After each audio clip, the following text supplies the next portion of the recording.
France, peu d'évolution après les 5 nouveaux cas confirmés en Haute-Savoie, des personnes d'origine britannique qui avaient été en contact avec un de leurs compatriotes de retour de Singapour infectés par le virus.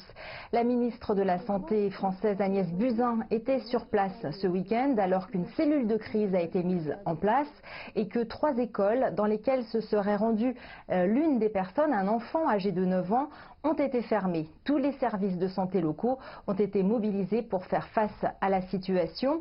À cette date, 11 personnes contaminées par le coronavirus ont été recensées en France et aucun décès n'est à déplorer. Tous ces cas identifiés sont toujours hospitalisés et sous surveillance avec une recherche de cas de contact, c'est-à-dire d'autres personnes à qui ils auraient pu transmettre le virus. Par ailleurs, un 3e vol a ramené en France des personnes venues de Chine. Une trentaine de nouveaux rapatriés évacués de la province du Hubei, berceau de l'épidémie de coronavirus, sont arrivés ce dimanche 9 février près de Marseille.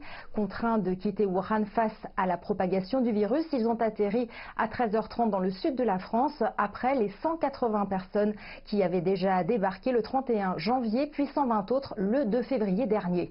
Ces nouveaux rapatriés vont être à leur tour placés en quarantaine pendant 14 jours, la durée maximale estimée d'incubation du virus. Et puis, les ministres européens de la Santé vont se réunir en urgence jeudi à Bruxelles pour discuter de mesures contre la propagation du nouveau coronavirus dans l'UE, a-t-on appris lundi auprès du Conseil de l'Union européenne. Cette réunion prévue à 10h aura pour objectif d'établir une approche coordonnée entre les pays de l'Union qui a recensé pour l'heure une trentaine de cas.